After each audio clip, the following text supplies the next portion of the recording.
I just think being the most vivid picture painter you can possibly be. I used to get too caught up in the facts and the numbers and all of that, and I still have a ton of that. Like I said, 85% of it you never get around to using, but it's good to have it there in case you do get that stoppage in the play. But to me, to describe everything you see, from the shifting of the wind to the sounds in the stands, and obviously the crowd mic is going to pick up some of that, but you want to paint that total picture, not just of what's going on between the lines, but everything within that game day atmosphere. And a story was told to me many years ago about a young sportscaster that was studying under Jack Buck. And he might have been the Cardinals' number 3 guy at the time. John would probably know. John Shalesnik could probably rattle off this story and the names involved like that. But he had so much preparation, so many stats, so many nuggets. And I think all of us aspire to be that guy who's over-prepared every time we head into a broadcast booth.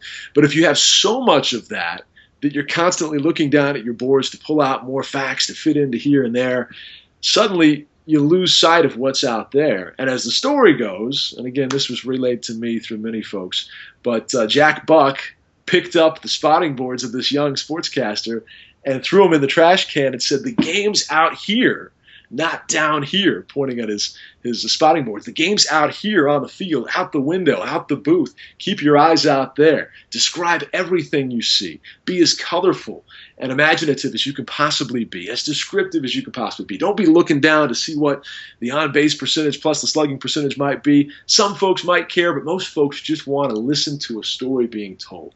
Now, that applies to baseball more so than anything, because in baseball, as we're told, in a 3-hour game, the ball's actually only moving for about 12 minutes of those 3 hours. So you got to be a vivid picture painter and a great storyteller. I just think if we get too caught up in the numbers and we rely on them too much, our head's looking down when it should be looking up. And we need to be out there focused on being those eyes and ears for our audience back home. And so that's been something, even now doing this for 18 years, that's been something in the last 2 or 3 years of my career I've really tried to hone my craft within. And it's a process that will carry on until the last time I ever put on a headset. But that's something that I'm really working on. And I think younger sportscasters should aspire to do the same.